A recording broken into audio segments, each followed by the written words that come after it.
दोस्तों, आप सभी जानते हैं कि हिंदू धर्म ग्रंथों में काल यानी कि समय को 4 युगों में बांटा गया है। सतयुग, त्रेतायुग, द्वापर और कलयुग। अभी हम लोग कलयुग में जी रहे हैं। कलयुग यानी कि एक ऐसा युग जिसमें मनुष्य जाति का मन असंतोष से भरा हो, सभी मानसिक रूप से दुखी हों और धर्म का सिर्फ एक चौथाई अंश ही रह गया है। वर्तमान की परिस्थितियों में ये चरितार्थ होता हुआ दिख रहा है। आज चारों ओर अहंकार, प्रतिशोध, लालच और आतंक ही दिखाई देता है। पुराणों में कलयुग को मनुष्य के लिए श्राप के समान माना गया है। लेकिन मित्रों, क्या कभी आपने सोचा है कि कलयुग कब शुरू हुआ या फिर ये कि इस श्रापित युग का अंत कब होगा और उसके बाद कौन सा युग आएगा? तो आइए आज की इस वीडियो में हम आपको बताते हैं इन सभी सवालों के जवाब। नमस्कार मित्रों, सनातन टेल्स पर आपका फिर से स्वागत है। धार्मिक ग्रंथों के अनुसार युगों के परिवर्तन का ये 22वां चक्र चल रहा है। भागवत गीता में भी इस बात का वर्णन किया गया है। गीता के अनुसार परिवर्तन ही इस सृष्टि का नियम है। जैसे आत्मा एक शरीर को छोड़कर दूसरा शरीर धारण करती है, दिन के बाद रात होती है। जैसे ऋतु भी अपने निश्चित समय के साथ परिवर्तित होती है, ठीक उसी तरह एक निर्धारित कार्यक्रम के बाद इस सृष्टि में युग का परिवर्तन होना भी अटल सत्य है। ग्रंथों में कलयुग से जुड़ी एक कथा का वर्णन मिलता है, जिसके अनुसार एक दिन किसी ने भगवान विष्णु से पूछा, प्रभु, अभी द्वापर युग चल रहा है और कालखंड के चक्र के अनुसार इसके बाद कलयुग आने वाला है, लेकिन मनुष्य उस नए युग को पहचानेगा कैसे? तब विष्णु जी ने कहा, जब दुनिया में पाप बढ़ जाएगा तब समझ लेना कि कलयुग शुरू हो चुका है। अभी जिन बालों को स्त्री का आभूषण माना जाता है, उन्हीं बालों को कलयुग की स्त्रियां कटवाना शुरू कर देंगी। इसके बाद जिस दिन पुत्र पिता पर हाथ उठा देगा, उस दिन समझ लेना कि कलयुग शुरू हो चुका है। इतना ही नहीं, जब हर घर में कलह क्लेश होने लगेगा, कोई आपस में मिलकर नहीं रहना चाहेगा, लोग अपने ही घर में अपनों को मारने लगेंगे, तो समझ लेना कि कलयुग अपने चरम पर पहुंच चुका है। इसके बाद मैं, शिव और ब्रह्मा एक हो जाएंगे और फिर जब कलयुग हम सब पर हावी हो जाएगा, तब हम तीनों मिलकर इस युग का अंत कर देंगे और एक नए युग की शुरुआत होगी, जहां सब कुछ फिर से सत्य होगा। हिंदू धर्म ग्रंथों के अनुसार कलयुग का काल 4,32,000 साल लंबा है और अभी कलयुग का प्रथम चरण ही चल रहा है। ऐसा माना जाता है कि कलयुग का प्रारंभ 3102 ईसा पूर्व से हुआ था, जब 5 ग्रह मंगल, बुध, शुक्र, बृहस्पति और शनि मेष राशि पर 0 डिग्री पर हो गए थे। इसका मतलब यह हुआ कि कलयुग के 5121 वर्ष बीत चुके हैं और 4,26,880 वर्ष अभी बाकी है। परंतु कलयुग का अंत कैसा होगा, इसका वर्णन हमें ब्रह्म पुराण में मिलता है। ब्रह्म पुराण के अनुसार कलयुग के अंत में मनुष्य की उम्र केवल 12 वर्ष रह जाएगी। इस दौरान लोगों में द्वेष और दुर्भावना बढ़ेगी। कलयुग की उम्र जैसे जैसे बढ़ती जाएगी, वैसे वैसे नदियां सूखती जाएगी। बेईमानी और अन्याय से धन कमाने वाले लोगों में बढ़ोतरी होगी। धन के लोभ में मनुष्य किसी की हत्या करने में भी संकोच नहीं करेगा। मनुष्य पूजा पाठ, व्रत, उपवास और सभी धार्मिक काम करना बंद कर देंगे। गाय दूध देना बंद कर देगी। मानवता नष्ट हो जाएगी। लड़कियां बिल्कुल भी सुरक्षित नहीं रहेंगी और उनका अपने ही घर में शोषण होगा। बाप बेटी, भाई बहन कोई रिश्ते नहीं रह जाएंगे। एक भाई दूसरे भाई का ही शत्रु बन जाएगा। शादी जैसा पवित्र रिश्ता अपवित्र हो जाएगा। किसी की भी शादीशुदा जिंदगी ठीक से नहीं चलेगी।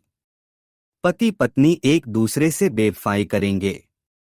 कलयुग में एक समय ऐसा आएगा जब सभी पुरुष स्त्रियों के अधीन होकर जीवन व्यतीत करेंगे।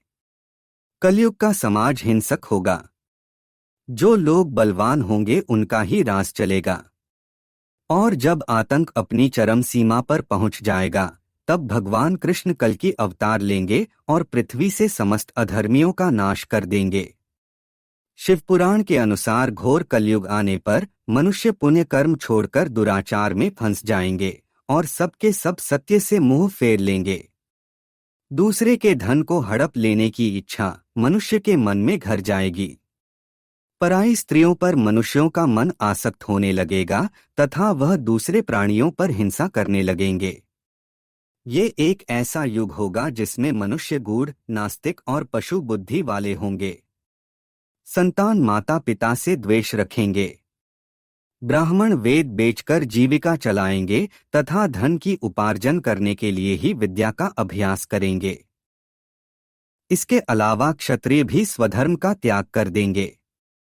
उनमें शौर्य का अभाव होगा। वह खुद से चोरी चकारी कर अपना पालन पोषण करेंगे। वैश्य संस्कार भ्रष्ट, स्वधर्म त्यागी, कुमार्गी धनोपार्जन पारायण तथा नाप तौल में अपनी कुंचित व्यक्ति का परिचय देने वाले होंगे। वह अपना कर्म धर्म छोड़कर उज्ज्वल वेशभूषा से विभूषित होकर व्यर्थ ही घूमेंगे। स्वयं को कुलीन मानकर सभी वर्णों को अपने संपर्क से भ्रष्ट करेंगे। कलयुग की स्त्रियां सदाचार से भ्रष्ट और पति का अपमान करने वाली होंगी। वह सास ससुर से घृणा करेंगी। स्त्रियां किसी की बात नहीं मानेंगी। उनका स्वभाव बहुत बुरा होगा और वह अपने पति की सेवा से सदा ही विमुख रहेंगी। शिवपुराण में वर्णित ये सारी बातें आज सच में घटित हो रही है। जबकि कलयुग ने अभी मात्र 5121 साल पूरे किए हैं और इसे समाप्त होने में अभी भी लाखों वर्ष बाकी है। दोस्तों जरा सोचिए, कलयुग जब अपने चरम पर होगा उस समय पृथ्वी पर क्या क्या होगा।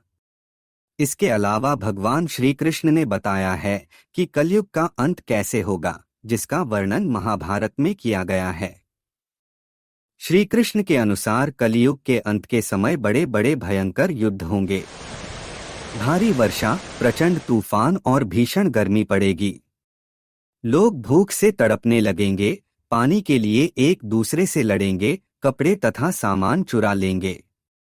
चोर ज्यादा संपत्ति चुराने लगेंगे और हत्याएं भी ज्यादा होने लगेंगी। युगांत काल में मनुष्यों की आयु अधिक से अधिक 12 वर्ष की होगी। वह दुख, दुर्बल, क्रोध, लोभ तथा बुढ़ापे और शोक से ग्रस्त होंगे। उस समय रोगों के कारण सभी इंद्रियां शील हो जाएगी। इसके बाद श्री कृष्ण जी आगे कहते हैं कि कलयुग में जब पाप अपने चरम पर पहुंच जाएगा और पृथ्वी लोक से धर्म समाप्त हो जाएगा, तब मैं कल की रूप में अवतरित होकर इस धरा को पापों से मुक्त कर दूंगा। और उसके बाद जो नया युग आएगा वो सतयुग कहलाएगा। अर्थात सृष्टि युग परिवर्तन का 22वां चक्र पूरा कर 23वें चक्र में प्रवेश करेगी और फिर से एक नवयुग आरंभ होगा, जिसका नाम सतयुग है। सतयुग की अवधि 17,28,000 वर्ष होगी। इस युग में मनुष्य की आयु 4,000 से 10,000 वर्ष होगी। पृथ्वी लोक पर फिर से धर्म का बोलबाला होगा। मनुष्य आर्थिक सुख की जगह मानसिक सुखों पर ध्यान देने लगेगा। मनुष्यों में एक दूसरे के लिए नफरत नहीं होगी।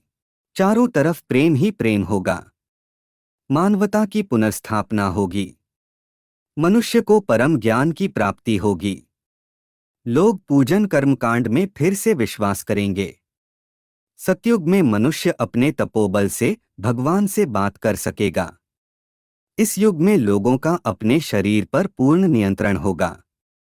आत्मा के परमात्मा से मिल जाने से सभी सुखी होंगे, अर्थात सतयुग को इस दृष्टि का स्वर्ण युग कहा जाएगा। पर मित्रों, सतयुग में अभी बहुत ही लंबा समय है। तो क्यों ना हम कलियुग में ही अपने धर्म और कर्म से सतयुग की तरह जीने का काम करें। क्योंकि ग्रंथों में भी इस बात का वर्णन मिलता है कि कलयुग में भी जो लोग धर्म और कर्म पर विश्वास करेंगे उन्हें सतयुग की ही तरह सुख की प्राप्ति होगी। तो दोस्तों, आप सभी इस बारे में क्या सोचते हैं? नीचे कमेंट करके ज़रूर बताएं। अगर आपको हमारी यह वीडियो अच्छी लगी तो हमारा हौसला बढ़ाने के लिए हमारे चैनल को सब्सक्राइब करें और साथ ही लाइक और शेयर ज़रूर करें। ऐसी सभी आध्यात्मिक वीडियोस के लिए लाइक करें हमारा फेसबुक पेज सनातन टेल्स और सब्सक्राइब करें हमारा यूट्यूब चैनल। आज के लिए इतना ही। आपका बहुत बहुत धन्यवाद।